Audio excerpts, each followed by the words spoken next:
You may know that last week brought some good economic news, building on the momentum that we've seen over the past couple of years. Over the first 11 months of 2014, our economy has created more jobs than in any full year since the 1990s. So already, we still got a month to go, we've already seen more jobs created this year than any time in over a decade. Over the last 4 years, America has put more people back to work than Europe, Japan, and every other advanced economy combined. Overall wages are rising again, which is a welcome sign for millions of families. So for all the work we have left to do, America is outpacing most of the world. And if we seize this moment, we have the chance to lead the next century just like we led the last one, and make sure that citizens in this country, our children, can have a better life than we did. But in order to reach our full potential, kids like Alasia need a chance to reach their full potential. Because what makes America exceptional isn't just the size of our economy or our influence around the globe. That is a byproduct of a more fundamental fact about America, the promise we make to our children, the idea that no matter who they are, what they look like, where they start, how much their parents earn, they can make it if they try. It's the essential promise of America that where you start should not and will not determine how far you can go. And we're here today because it's never too early in a child's life to begin delivering on that promise. I'm preaching to the choir now, but I'm going to go ahead and preach. Study after study shows that children who get a high-quality early education earn more over their lifetimes than peers who don't. They're more likely to finish school. They're less likely to go to prison. They're more likely to hold a job. They're more likely to start a stable family of their own, which means that you have a generational transmission of the early starts that kids can get. Early education is one of the best investments we can make, not just in a child's future, but in our country. It's one of the best investments we can make. Today, my Council of Economic Advisors is putting out a report showing that for every dollar we invest now, we can save more than $8 later on by boosting graduation rates, increasing earnings, reducing violent crime. And the study also shows that access to high-quality, affordable child care means more employment and higher incomes for working parents, especially working moms. Not surprising there. I mean, men were getting better, but we're not where we need to be, and moms all too often are juggling between work and child care. When we have good, high-quality early childhood education, then suddenly we're freeing up everybody to be on the field. So early education is a win for everybody. It saves taxpayer dollars. It gives our children a better chance. And some states are proving that it's possible to give every child that chance.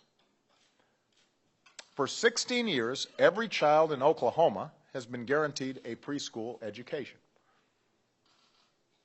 Georgia's building on their successful preschool program by launching something called Talk with Me Baby, which sounds like an Al Green song, but is actually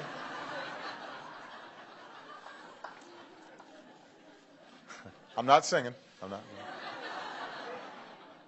But it's actually a program to make sure language learning begins at the very first weeks of a child's life. Now, let's face it, Oklahoma and Georgia are not places where I do particularly well politically. They're not known as wild-eyed liberal states. But it just goes to show you that this is an issue that's bigger than politics. It's not a red issue or a blue issue. It's about doing what's best for our kids, for our country, and that's an American issue. And we've had some terrific Republican as well as Democratic governors and mayors who've really taken leadership on this issue because they recognize it's a good investment. And that's why in my 2013 State of the Union address, I laid out a plan to make sure our children have every opportunity they deserve from the moment they are born. And I asked Congress to work with me to make high-quality pre-K available to every 4-year-old in America. Now, Congress hasn't gotten that done yet, but Democrats and Republicans came together to take some steps in the right direction with new grants that will expand preschool for children across the country. And in the nearly 2 years since I called on Congress to take action, we've seen 34 states, along with cities and communities across our country, take action on their own. All told, they've invested more than $1 billion in our children. In Michigan, a Republican governor signed the nation's second largest state budget increase for early education into law. Last month, voters in Denver approved a ballot measure to renew and expand their preschool program through 2026. In New York, Mayor de Blasio made pre-K for all a centerpiece of his campaign. And this year, more than 50,000 children are enrolled in New York City preschools, more than twice as many as in 2013. So, let's be a New Yorker here.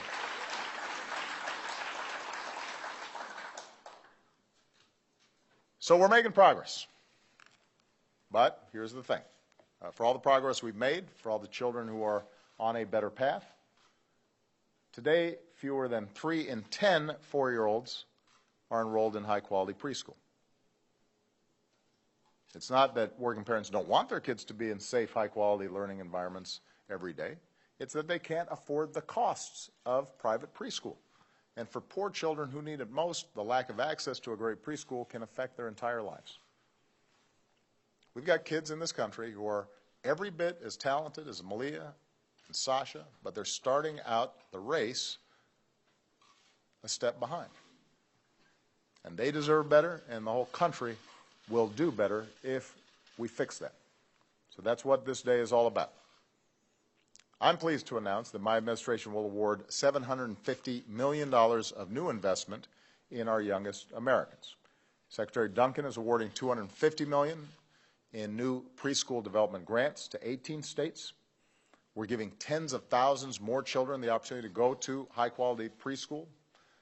Almost 3,000 preschool students in Nevada, for example, will be able to attend full-day preschool instead of a half-day program. Montana will create new high-quality preschool programs that will serve kids in 16 communities, including 8 communities on Indian lands. And in order to create a full pipeline of learning programs from birth all the way to the beginning of kindergarten, Secretary Burwell is announcing the winners of a $500 million competition that will bring early care and education to more than 30,000 infants and toddlers next year. So our child care centers will partner with our early Head Start centers to help kids from virtually every state, from rural Virginia to my hometown of Chicago. So we're stepping up, but as all of you, I'm sure, have already heard, investing in our kids is not just the job of the federal government. It's the job of all of us.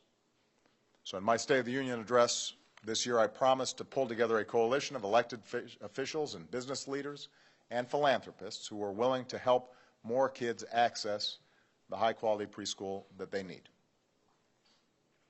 And here you are.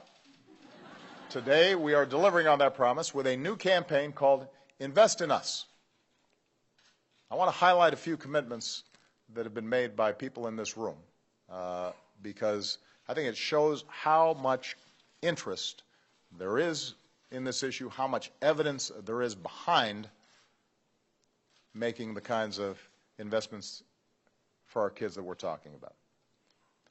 So first of all, you're bringing entire communities together on behalf of children. In Northeast Ohio, for example, Cuyahoga County, the city of Cleveland, local schools, businesses, foundations, and child welfare agencies have all embraced a single plan to ensure that all 3- and 4-year-olds have access to high-quality education. So today, the greater Cleveland community is announcing $10.2 million in new investments in early childhood programs. And that's going to make a difference. Susie Buffett is leading an effort that will invest $15 million in Omaha. That's making a difference, bringing folks together. Second, as important as preschool is, you're working to make sure our great education starts even earlier. The George Kaiser Family Foundation reaches out to new parents in Tulsa with a hospital visit before the baby even goes home. After that, they provide parenting classes and literacy programs all the way through a child's 3rd birthday, because they believe that every parent can be a teacher and every home can be a preschool. And as a consequence, they're committing $25 million in additional dollars to help achieve that goal. Number 3, you're supporting early childhood education programs that we already have. So the Foundation for Child Development is working with the New York City Department of Education to help train early learning teachers.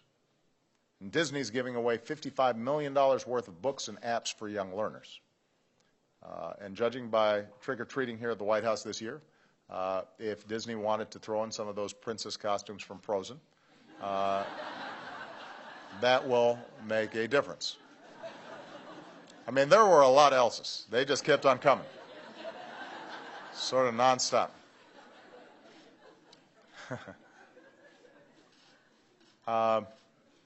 And finally, you're investing in new, innovative approaches that have the chance to transform the way we teach our children. So thanks to neuroscientists and psychologists and child development experts, we know more about how young minds work than ever before.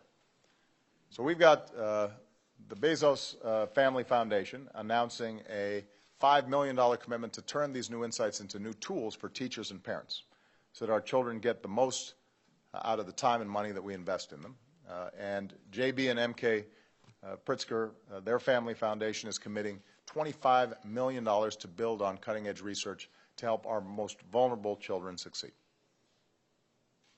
So all told, in addition to what we're going to be doing at the federal level, organizations here today are making more than $330 million in new commitments. That's worth applauding.